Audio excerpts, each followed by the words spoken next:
नमस्कार विद्यार्थी मित्रों, आज આપણે ધોરણ 7 સામાજિક વિજ્ઞાન વિષયમાં પાઠ 13 સંસાધનોનું જતન અને સંરક્ષણ। સૌથી પહેલા વિદ્યાર્થી મિત્રો આપણે જોઈએ કે સંસાધનો એટલે શું। તો પૃથ્વી ઉપર જે પણ કંઈ કુદરત દ્વારા આપણને મળેલું છે અને માનવી તેનો ઉપયોગ કરે છે તે આપણા માટે સંસાધન છે। તો આ સંસાધનનો આપણે વિવેકપૂર્ણ ઉપયોગ કરવો જોઈએ। સંસાધનનો આપણે ઉપયોગ કરીએ છીએ અને આ ઉપયોગ કરીએ છીએ એ સંસાધનોનું આપણે જતન અને રક્ષણ કરવું જોઈએ।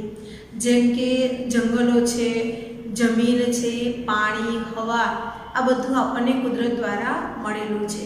તો કુદરત દ્વારા આપણને જે પણ કંઈ મળે છે તેનો આપણે જરૂરિયાત જેટલો ઉપયોગ કરવો જોઈએ અને તેને બગાડવું ન જોઈએ। જેમ કે આપણે કુદરત દ્વારા આપણને હવા મળે છે તો આપણે ઔદ્યોગિકરણને લીધે આ હવાને પ્રદૂષિત કરીએ છીએ, પાણી તો એને દૂષિત કરીએ છીએ। તો આ બધાનું રક્ષણ કરવું, એને બચાવવું એ આપણા સૌ કોઈની નૈતિક ફરજ છે। તો ચાલો આપણે આ પાઠની શરૂઆત કરીએ। પૃથ્વી પરથી મળતા અને માનવીને ઉપયોગમાં આવતા કુદરતી પદાર્થોને સંસાધન કહે છે। હવા, જળ, જમીન, વનસ્પતિ, ખનિજોના સ્વરૂપમાં આપણને મળેલ કુદરતની બક્ષિસ છે। આ બધી કુદરત દ્વારા મળેલી આપણને ભેટ છે। કુદરતી સંસાધનો એ રાષ્ટ્રીય અર્થતંત્રની કરોડરજ્જુ છે। આ સંસાધનો થકી જ આપણે ઉદ્યોગો સ્થાપી શકીએ છીએ। એટલે ચોક્કસ કહી શકાય કે કુદરતી સંસાધનો એ દેશની આર્થિક કરોડરજ્જુ છે। તે લોકોની શક્તિ અને સમૃદ્ધિનો આધાર સ્તંભ છે। જેટલા સંસાધનો વધુ હશે એટલા આપણે વધુ કાર્ય કરી શકીશું। એટલે સંસાધનો એ આપણો આધાર સ્તંભ છે। સંસાધનોની કેટલીક ચોક્કસ વિશિષ્ટતાઓ અને ઉપયોગિતાઓ છે। સામાન્ય રીતે સંસાધનો એ મર્યાદિત માત્રામાં ઉપલબ્ધ છે, એટલે કે આપણને લિમિટેડ મળી રહે છે, પરંતુ માનવી એનો અનલિમિટેડ ઉપયોગ કરે છે। તે સંસાધનોને વધુ ઉપયોગી બનાવવા આપણે વિવિધ તકનીકોનો ઉપયોગ કરવો જોઈએ। હવે જોઈએ સંસાધનોના પ્રકાર। સંસાધનો આપણને વિવિધ રીતે ઉપયોગી છે। ખેતીથી શરૂ કરીને ઉદ્યોગો અને પરિવહનની પ્રવૃત્તિ સુધી તમામ પ્રવૃત્તિઓમાં પ્રત્યક્ષ કે પરોક્ષ રીતે કુદરતી સંસાધનો આપણને ઉપયોગી છે। કેવી રીતે? તો જમીન એ કુદરતી સંસાધન છે। જમીન ઉપર આપણે ખેતી કરીએ છીએ, એ ખેતીના પાકોને આપણે પરિવહનના માર્ગે લોકો સુધી પહોંચાડીએ છીએ, એટલે કે બજારો સુધી પહોંચાડીએ છીએ। દૂધ છે, અનાજ છે, શાકભાજી, આ બધું પરિવહન માર્ગે એ શહેરોમાં કે લોકોના ઘર સુધી પહોંચે છે। તો પરિવહનમાં વપરાતું પેટ્રોલ, ડીઝલ, આ બધું ઈંધણ એ પણ એક ખનિજ સંસાધન જ છે। તો પ્રત્યક્ષ કે પરોક્ષ રીતે કુદરતી સંસાધનો એ માનવીને ઉપયોગી છે। એટલે કે ખેતીના પાકોથી લઈ અને ઉદ્યોગો સુધી જે સફળ થાય છે એ બધામાં પ્રત્યક્ષ કે પરોક્ષ રીતે સંસાધનો જ આપણને ઉપયોગી બને છે। ખોરાક તરીકે જમીન અને વનસ્પતિમાંથી પ્રાપ્ત થતી વિવિધ સામગ્રી, ઈંધણ અને ઉર્જા તરીકે સંસાધનો આપણને ઉપયોગી છે। સંસાધનોને સામાન્યતઃ એટલે કે બે જૂથમાં વહેંચવામાં આવે છે: કુદરતી સંસાધન અને માનવ નિર્મિત સંસાધન। કુદરત દ્વારા મળેલું જે પણ કંઈ છે એ કુદરતી સંસાધન છે અને માનવી એ કુદરતી સંસાધનોનો ઉપયોગ કરી અને નવીન કંઈક બનાવે છે તો એ માનવ નિર્મિત સંસાધન કહેવાય। ભૂમિ, જળ, ખનિજો, જંગલો એ કુદરતી સંસાધનો છે। તેમાં પણ બે પ્રકાર પડે છે। કુદરતી સંસાધનના પણ બે પ્રકાર છે: જૈવિક સંસાધન અને અજૈવિક સંસાધન। ભૂમિ, હવા, જળ, જમીન આ અજૈવિક સંસાધનો છે, જ્યારે જંગલો અને પ્રાણીઓ એ જૈવિક સંસાધનો છે। માનવીએ સર્જેલા ઔદ્યોગિક એકમો, સ્મારકો, ચિત્રકળા અને સામાજિક સંસ્થાઓ આ માનવ નિર્મિત સંસાધનો છે, કારણ કે એને કોણે બનાવ્યું છે? માનવીએ બનાવ્યું છે. જે માનવી બનાવે તે માનવ સર્જિત સંસાધનો. મનુષ્યમાં રહેલા જ્ઞાન, બુદ્ધિ, કૌશલ્ય, સ્વાસ્થ્ય અને અન્ય ગુણોનો સમાવેશ એ માનવ સંસાધનમાં થાય છે. કુદરતી સંસાધનોના વિકાસ માટે માનવ સંસાધન હોવું જરૂરી છે. કુદરતી સંસાધનો માટે માનવ સંસાધન ન હોય તો એનો કોઈ અર્થ નથી. તમને ખબર છે વિદ્યાર્થી મિત્રો કે આદિ માનવે સૌથી પહેલા ચક્રની શોધ કરી, પૈડું બનાવ્યું હતું. એની પહેલા એના પાસે એટલું જ્ઞાન, એટલું બુદ્ધિ, એના પાસે એવા ગુણો નહોતા. એટલે એ પૃથ્વી પર રહેલા આવા કુદરતી સંસાધનોથી અજાણ હતો. જો એ પહેલેથી જ આ સંસાધનોથી પરિચિત હોત તો એણે આ પેટ્રોલ ડીઝલથી ચાલતા કે વિદ્યુતથી ચાલતા વાહનો બનાવ્યા હોત. પરંતુ એ અજાણ હતો એટલે એણે પૈડું તો બનાવ્યું, પરંતુ બળદગાડા, ઘોડાગાડી, ઊંટગાડી એટલે કે પશુઓ દ્વારા આ ગાડાઓ ચાલે, આ પૈડાનો ઉપયોગ કરી શકે તેવા વાહનો બનાવ્યા. એટલે કુદરતી સંસાધનનું મૂલ્ય ત્યારે જ છે જ્યારે માનવ સંસાધન છે ત્યારે. કેટલાક એવા સંસાધનો છે જે ચોક્કસ સમયમાં સ્વયં નિર્માણ પામે છે, એટલે કે જાતે બને છે. ઝાડ, પાન, પશુ, પક્ષી વગેરેમાં પોતાની જાતે પેદા થવાની ક્ષમતા છે. ઝાડના પાન ખરી પડે છે અને ફરી પાછા ઉગે છે. એવી રીતે પશુ પક્ષી એ પણ જાતે બનવાની કે પેદા થવાની ક્ષમતા ધરાવે છે. આમ વન અને વન્યજીવન એ ચોક્કસ સમયમાં નિર્માણ પામે છે, એટલે કે તેઓ જાતે બની શકે છે. બાકી ઘણા સંસાધનો એવા છે કે જેનો આપણે એકવાર ઉપયોગ કરીએ પછી આપણે બીજી વખત એનો ઉપયોગ કરી શકતા નથી. તમને ખબર છે ને કે પેટ્રોલ, ડીઝલ, કેરોસીન, ઈંધણ એને આપણે વાપરી નાખીએ પછી ફરી આપણને મળશે? એ જાતે બનશે ના, તો નહીં બને. હવે જોઈએ કે સંસાધનોનું સંરક્ષણ કેવી રીતે કરવું જોઈએ. કુદરતી સંસાધનો એ કેવા છે? મર્યાદિત છે, એટલે કે લિમિટેડ છે, અમર્યાદિત નથી. પરંતુ માનવી તેનો અમર્યાદિત ઉપયોગ કરે છે. જ્યારે માનવીની જરૂરિયાતો અમર્યાદિત છે, આપણી જરૂરિયાતો કેવી છે? અમર્યાદિત. દાખલા તરીકે જોઈએ કે આપણને ઘરમાંથી સાયકલ મળી, આપણી ઈચ્છા હતી કે સાયકલ મળે, કેમ તો શાળાએ જવા માટે સાયકલની જરૂરિયાત છે માટે. તો આપણી એક જરૂરિયાત પૂર્ણ થાય ત્યાં આપણે એવી ઈચ્છા ધરાવીએ કે હવે ટુ વ્હીલર મળે તો કેટલું સારું. ટુ વ્હીલર મળે છે તો આજે હજી આપણી જરૂરિયાત એવી છે કે આપણને ફોર વ્હીલ મળે.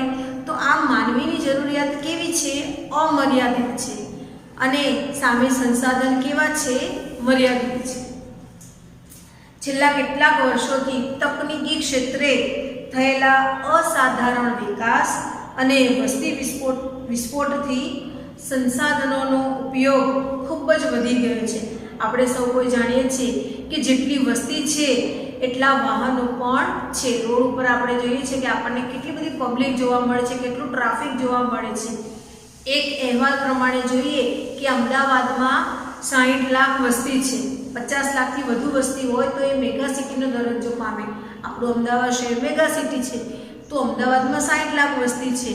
તો એક અહેવાલ પ્રમાણે ન્યૂઝપેપરમાં એવું જાણવા મળ્યું કે 60 લાખ વસ્તી સામે 40 લાખ વાહનો છે.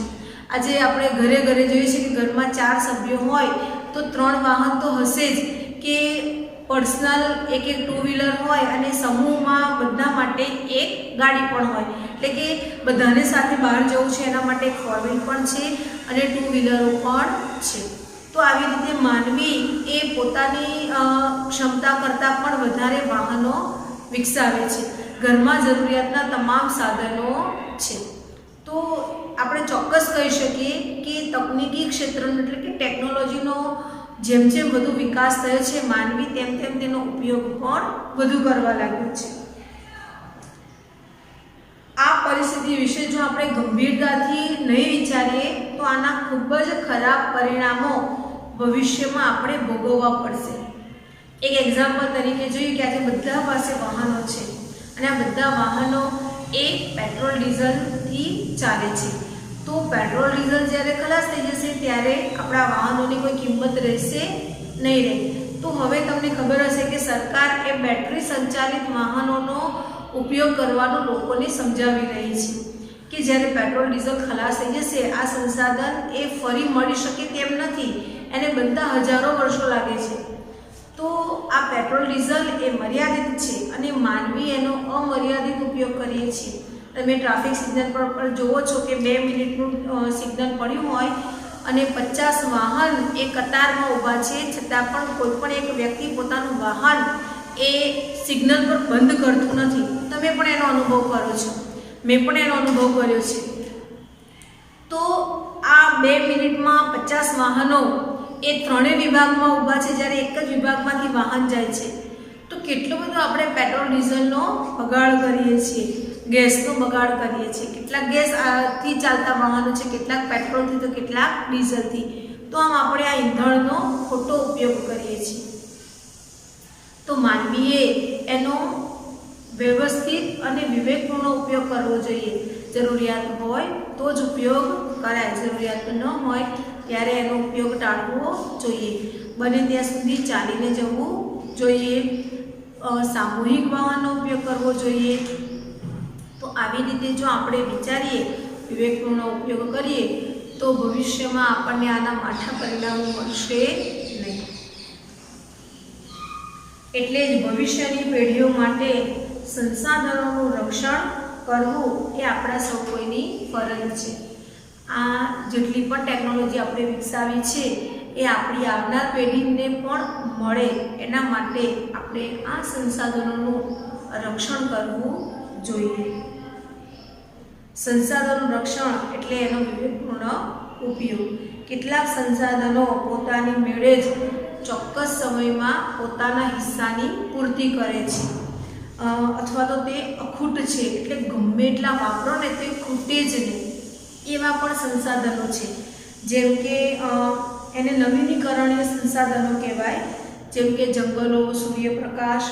આ એવા સંસાધનો છે કે તમે એને ગમે એટલા વાપરો છતાં પણ તે ખૂટશે નહીં, એટલે નવીનીકરણીય સંસાધનો છે. અને કેટલાક સંસાધન એવા છે કે જેને એક વખત વાપરો પછી એનો બીજી વાર ઉપયોગ કરી શકો નહીં, જેમ કે પેટ્રોલ ડીઝલ, એને એક વખત વાપરો પછી એનો બીજી વખત ઉપયોગ થઈ શકે નહીં. તો આ સંસાધનો કેવા છે? અનવીનીકરણીય સંસાધનો છે.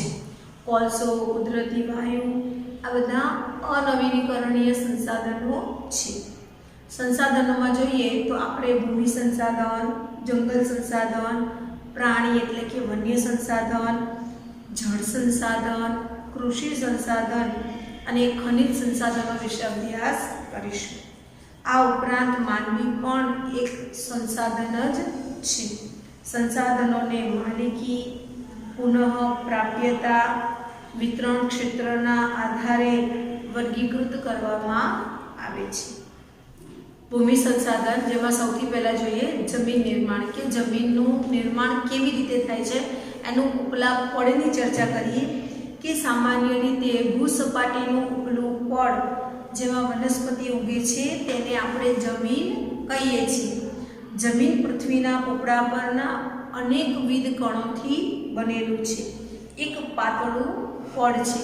ખડકોના નાના મોટા ટુકડાઓ, કાંકરા, માટીની રજ કે અજૈવિક છે તેને આપણે રેગોલિથ કહીએ છીએ. તેમાં જૈવિક દ્રવ્યો હવા અને પાણી ભળતા તે જમીન બને છે. ખેતીના સંદર્ભમાં કોઈપણ દેશનો આર્થિક વિકાસ તે દેશની જમીનની ગુણવત્તા અને પ્રકાર પર આધાર રાખે છે. કે દેશનો આર્થિક વિકાસ એ જમીનની જે પ્રકાર છે એના ઉપર ડિપેન્ડ છે, કે એના પર આધારિત છે કે જમીનનો પ્રકાર કેવો છે અને જમીનની ગુણવત્તા એટલે કે એની ફળદ્રુપતા કેવી છે.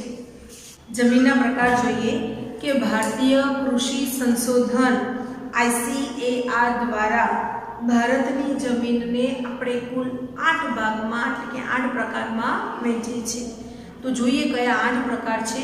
તો એક છે કાપની જમીન, 2 રાતી અથવા લાલ જમીન, 3 કાળી જમીન, 4 લેટેરાઇટ જમીન, 5 રણ પ્રકારની જમીન, 6 પર્વતીય જમીન, 7 જંગલ પ્રકારની જમીન અને 8 દલદલ પ્રકારની જમીન.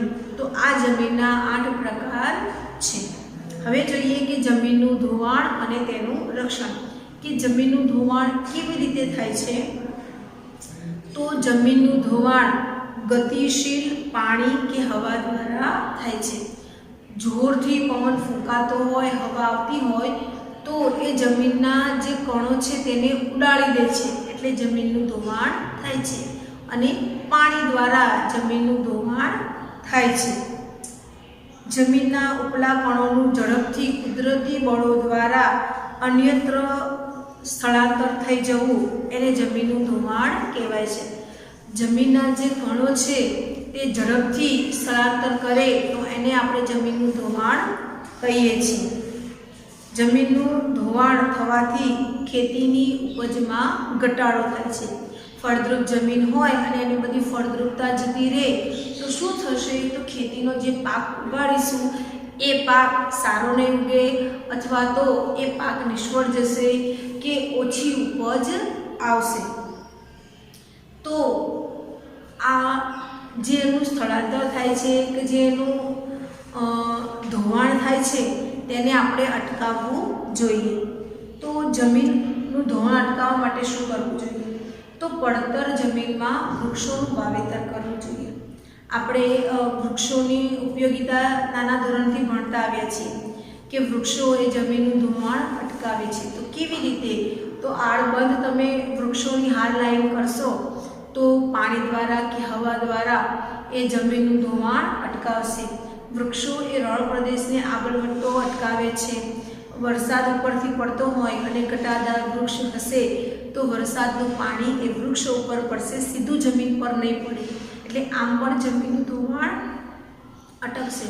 તો આ બધા વૃક્ષોના ફાયદા છે. તો વૃક્ષો વાવવાથી પડતર જમીન છે જે બિન ઉપજાઉ છે, ઉપયોગ વગરની પડી જ રહી છે, આવી જમીન પર જો વૃક્ષો વાવીશું તો એ પડતર જમીનનો આપણે ઉપયોગ કરી શકીશું અને આ પડતર જમીનનું ધોવાણ પણ અટકશે. જ્યાં ઢોળાવવાળી જમીન છે ત્યાં પગથિયા પદ્ધતિથી ખેતી કરવી જોઈએ, એટલે કે પગથિયા પાડી અને ખેતી કરવી જોઈએ, જેથી કરીને આ ઢોળાવવાળી જમીનનું ધોવાણ અટકે. આડબંધ બાંધવા જોઈએ. જમીન ઉપર ચરણ પ્રવૃત્તિઓને નિયંત્રણમાં રાખવી જોઈએ. હવે ચરણ પ્રવૃત્તિ એટલે શું? તમને ખબર હશે કે પશુઓને જ્યાં જમીન છે, જ્યાં લીલોતરી છે ત્યાં છોડી મૂકવામાં આવે ખોરાક માટે, એટલે કે પશુઓ લીલોતરી ખાય એ એનું ચરાણ છે. તો આ જે ચરણ પદ્ધતિ છે કે પ્રવૃત્તિ છે તેનું નિયંત્રણ રાખવું જોઈએ. ભૂમિ સંરક્ષણ એટલે કે જમીનનું ધોવાણ રોકીને જમીનની ગુણવત્તા જાળવવી. જમીનનું ખાલી ધોવાણ અટકાવવું એટલું પૂરતું નથી, પણ ગુણવત્તા ઓછી થઈ ગઈ હોય તો એમાં સેન્દ્રિય ખાતરો ભેળવી અને એની ગુણવત્તાને જાળવી રાખવી પણ જરૂરી છે. નદીના કોતરો, પહાડી ઢોળાવો પર વૃક્ષો વાવવા જોઈએ. રણની નજીકના ક્ષેત્રોમાં વાતા પવનોને રોકવા જોઈએ. વૃક્ષોની હારમાળા ઉગાડવી. અનિયંત્રિત ચરાણ પર પ્રતિબંધ મૂકવો કે એને અટકાવવું જોઈએ. ફળદ્રુપતા ગુમાવી બેઠેલી જમીનમાં પુનઃ સેન્દ્રિય પદાર્થોનું ઉમેરણ કરવું જોઈએ. આમાં સૌએ સાથ મળી અને સહિયારા પ્રયાસો કરવા જોઈએ. તો ચોક્કસ આ જમીનની જે ધોવાણ છે તેને અટકાવી પણ શકીશું અને જમીનનું આપણે જતન અને રક્ષણ કરી શકીશું. હવે જોઈએ જળ સંસાધન. પૃથ્વી પર પીવાલાયક પાણીનું પ્રમાણ આશરે 3% જેટલું છે. પૃથ્વીનો ત્રીજો ભાગ જળ વિસ્તાર ધરાવે છે. આપણે સૌ અગાઉ ભણી ગયા છે કે પૃથ્વીના 4 ભાગ કરીએ તો 3 ભાગમાં પાણી અને 1 ભાગમાં જમીન છે. આ 3 ભાગમાં રહેલું પાણી એ સમુદ્રોમાં છે. તમે પૃથ્વીનો ગોળો કે નકશો જુઓ છો એમાં તમે જોઈ શકો છો કે તમને આસમાની રંગ વધારે દેખાય છે. આસમાની રંગ એ જળ વિસ્તાર બતાવે છે. તો પૃથ્વીના 3 ભાગમાં વિશાળ મહાસાગરો આવેલા છે અને દરિયામાં રહેલું પાણી એ કેવું છે? ખારું પાણી છે. એટલે પીવાલાયક મીઠું પાણી માત્ર 3% છે.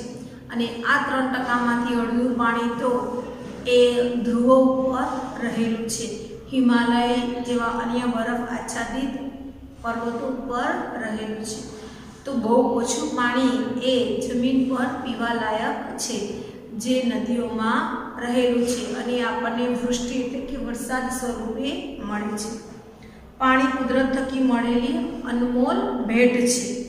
જળ એ જીવનની પ્રાથમિક માનવીની રોજબરોજની પ્રવૃત્તિઓ. પાણી વગર આપણે એક પણ પ્રવૃત્તિ કરી શકીએ? ન કરી શકીએ. આપણે ત્યાં સોસાયટીમાં ક્યારેક એક દિવસ પણ પાણી ન આવે તો આપણને કેટલી મુશ્કેલી પડે છે ને મુશ્કેલીઓ.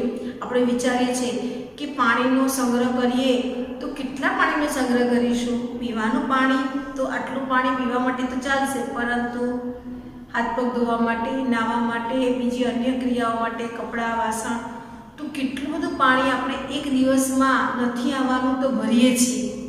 તો એ પાણી જ્યારે ભરો છો ત્યારે વિચાર કરજો, આપણે આટલું બધું પાણી રોજ બગાડીએ છીએ. તો જરૂરિયાત જેટલા પાણીનો આપણે ઉપયોગ કરવો જોઈએ, બિનજરૂરી પાણી ઢોળવું જોઈએ નહીં. તો જળ એ જીવનની પ્રાથમિક માનવીની રોજબરોજની પ્રવૃત્તિઓ, ઉદ્યોગો અને ખેતી માટે એ જળ ખૂબ જ ઉપયોગી સ્ત્રોત છે. જળ સંસાધનોમાં મહાસાગરો, એનાથી નાના ઉપસાગરો, નદીઓ, સરોવરો, ભૂમિગત જળ વગેરેનો સમાવેશ થાય છે. ભૂમિગત જળ એટલે કે જમીનની અંદર રહેલું પાણી, એટલે કે બોરમાં જે પાણી આવે છે તે, કૂવાનું પાણી, એ બધા ભૂમિગત જળ કહેવાય. પૃથ્વી ઉપર જળ સંસાધનોનો મુખ્ય સ્ત્રોત વરસાદ છે. વરસાદ પડે તો જ નવા પાણીની આવક થાય, નવા નીર મળે. વરસાદ ન પડે તો જેટલું પાણી છે બધું આપણે વાપરી નાખીએ, પછી આપણને પાણી મળશે નહીં. એટલે કે પૃથ્વી ઉપર પાણીનો મુખ્ય સ્ત્રોત એ વરસાદ છે. વરસાદ પડશે તો જ પાણી મળશે. બધા જ સ્ત્રોત વરસાદ આધારિત છે. નદીઓમાં પાણી ક્યારે આવશે? જ્યારે વરસાદ પડશે ત્યારે. સરોવરો કે ભૂમિગત જળ એ પણ વરસાદ આવશે તો જ મળશે. પૃષ્ઠીય જળ સ્ત્રોતોમાં નદી, સરોવર, તળાવ, ઝરણા વગેરેનો સમાવેશ થાય છે. પૃષ્ઠીય જળ એટલે કે પૃથ્વીના ઉપલા પડ પર રહેલું પાણી. તો પૃથ્વીની ઉપર નદી છે, એના ઉપર તળાવ છે, એના પર સરોવર છે, બરાબર. તો આ પૃષ્ઠીય જળ, નદી, સરોવર, તળાવ એ ત્યારે જ ભરાશે જ્યારે વરસાદ પડશે. તેમાં મુખ્ય સ્ત્રોત નદી ગણાય છે, કારણ કે તળાવ, સરોવર કરતાં પણ વિશાળ નદી છે. નદીનું પાણી કેવું છે? એકદમ મીઠું છે. હવે જોઈએ જળ તંગી. પાણી કુદરત થકી મળેલી અનમોલ ભેટ છે. વધતી જતી વસ્તી માટે અનાજની વધતી માંગ. જેમ જેમ વસ્તી વધે તેમ તેના ખોરાક માટે પણ વધારે ખેતી કરવી પડે, એટલે અનાજની તંગી સર્જાય. તો અનાજની તંગી પૂરી કરવા માટે આપણે વધારે પ્રમાણમાં ખેતી કરવી પડે. રોકડિયા પાકો ઉગાડવા, શહેરીકરણ અને ઊંચા જીવન ધોરણના પરિણામે પાણીની માંગ એ નિરંતર વધતી જાય છે. લોકોનું જીવન ધોરણ ઊંચું આવી રહ્યું છે, એટલે અલગ અલગ જરૂરિયાતો છે લોકોની, ઉદ્યોગો છે, શહેરીકરણ છે. તો આ બધા બાબતોમાં પાણીની વપરાશ વધારે થાય છે. તે પ્રકારની ગંદકીની સફાઈ પણ ઉપયોગી છે. હાલમાં આપણા દેશના ઘણા ભાગોમાં જળનું સંકટ વર્તાયું છે. કે આપણે તો શહેરોમાં રહીએ છીએ એટલે આપણને 24 કલાક પાણી મળી રહે છે, પરંતુ નાના શહેરો કે ગામડાઓમાં આ જળ સંકટ વધુ જોવા મળે છે. પેયજળની અછત જોવા મળે છે. પેયજળ એટલે પીવાના પાણીની અછત જોવા મળે છે. વર્તમાન સમયમાં ભૂમિગત જળને ટ્યુબવેલ દ્વારા બહાર કાઢવા ભૂમિગત જળ સ્તર નીચું ગયું છે. આપણે બધાને ખબર જ છે કે જમીનની અંદર આપણે બોર બનાવીએ છીએ અને મોટરથી એ જમીનના અંદરના પાણીને ખેંચી અને બહાર લાવીએ છીએ ને આપણે આ ભૂમિગત પાણીનો ઉપયોગ કરીએ છીએ. તો ટ્યુબવેલના કારણે જમીનના અંદર પણ પાણીની અછત સર્જાય છે. આજે દેશમાં પાણીની ઘટતી ઉપલબ્ધતા અને વધતી જતી અછત એની ગંભીર સમસ્યાનો સામનો કરવો પડી રહ્યો છે। હવે જોઈએ કે આ જળ સંસાધનની આપણે કેવી રીતે જાળવણી કરવી જોઈએ। તો આજે ઉપલબ્ધ જળ એ મર્યાદિત માત્રામાં છે, એટલે કે લિમિટેડ છે। પ્રદૂષિત જળની ખૂબ મોટી સમસ્યા છે। આપણે સૌ જોઈએ છીએ કે આપણા વિસ્તારમાં કેનાલ પસાર થાય છે, એ કેનાલમાં કેટલું ગંદુ પાણી છે। સાબરમતી નદી, તેમાં કેટલું ગંદુ પાણી છે। તો આ ગંદા પાણી ક્યાંથી આવે છે? તો કે ફેક્ટરીઓ અને મિલોમાંથી, આવા કારખાનાઓમાંથી કેમિકલયુક્ત પાણી એ મીઠા પાણી એટલે કે નદીના ચોખ્ખા પાણીમાં છોડવામાં આવે છે, એટલે પાણી પ્રદૂષણની સમસ્યા વધી રહી છે। જેથી પાણીના વિવેકપૂર્ણ ઉપયોગ અને તેની જાળવણીના ઉપાયો હાથ ધરવાની આવશ્યકતા છે। આ પાણીને શુદ્ધ કરવું એ આપણે જરૂરિયાત છે, એટલે કે અત્યારે એક આવશ્યકતા ઊભી થઈ છે કે પાણીનો આપણે બચાવ પણ કરવો જોઈએ અને એનું રક્ષણ પણ કરવું જોઈએ। જળ એ આપણી સહિયારી સંપદા છે, એકલાની નથી માનવીની, પરંતુ સમગ્ર જીવસૃષ્ટિની આ સંપત્તિ છે। જળ સંરક્ષણ માટે સામાન્ય ઉપાયો જેવા કે વધુમાં વધુ જળાશયોનું નિર્માણ કરવું। જળાશય એટલે કે જેમાં આપણે પાણીનો સંગ્રહ કરી શકીએ તે જળાશય નિર્માણ કરવું। ભૂમિગત જળને ઉપર લાવવા માટે પ્રયત્નો કરવા। તો ભૂમિગત જળને ઉપર લાવવા માટે શું પ્રયત્નો કરાય? તો ચેકડેમ બાંધવા જોઈએ। નદીઓના પાણીને રોકી જળ સંચય કરવાની જરૂરિયાત છે। નદીનું પાણી એ સમુદ્રમાં જાય છે અને સમુદ્રમાં ભળી જાય એટલે ખારું થઈ જાય, તો નદીના પાણીનો સંગ્રહ કરવા માટે ડેમ બનાવવા જોઈએ। વરસાદના જળને રોકી એકઠા કરવાના ઉપાયો પણ કરવા જોઈએ, જેમ કે બંધારા તૈયાર કરવા, શોષ કૂવા બનાવવા, ખેત તલાવડી વગેરેનું નિર્માણ કરવું જોઈએ। આ સિવાય લોક જાગૃતિ લાવી જળ સંરક્ષણમાં લોક ભાગીદારી વધારવી। લોક જાગૃતિ બહુ જરૂરી છે। જ્યાં સુધી લોકોમાં જાગૃતિ નહીં આવે ત્યાં સુધી પાણીનો બચાવ થશે નહીં, એટલે કે લોકોમાં જાગૃતિ લાવવી જોઈએ અને લોકોની ભાગીદારી થકી આપણે આ પાણીનો બચાવ કરવો જોઈએ। બાગ બગીચાઓ, શૌચાલયમાં વપરાતા પાણીનો કરકસર ઉપયોગ કરવો જોઈએ। જળાશયો, નદીઓને પ્રદૂષણથી બચાવવા ભૂમિગત જળનો ઉપયોગ કરતા એકમો પર દેખરેખ રાખવી જોઈએ। કેટલાક કૂવા સાવ સૂકા હોય છે, કેટલાક કૂવાનું પાણી ઉનાળામાં ઘટી જાય છે, કેટલાક કૂવામાં પાણી માત્ર ચોમાસામાં જ જોવા મળે છે, તો ક્યારેક પાતાળ કૂવામાંથી પણ પાણી મળતું બંધ થઈ જાય છે। તો આવું કેમ થતું હશે? તો વરસાદ ઓછો પડવાથી, તળાવો, નદીઓ, સરોવરોમાં પાણીની ઘટ હોય તો આવું બની શકે છે। તો વિદ્યાર્થી મિત્રો, આજે આપણે આ લેક્ચરમાં બે સંસાધનો જમીન અને જળ વિશે ચર્ચા કરી। આપણા સૌ કોઈની નૈતિક ફરજ છે કે આપણે આ અમૂલ્ય પાણીને બચાવવું જોઈએ।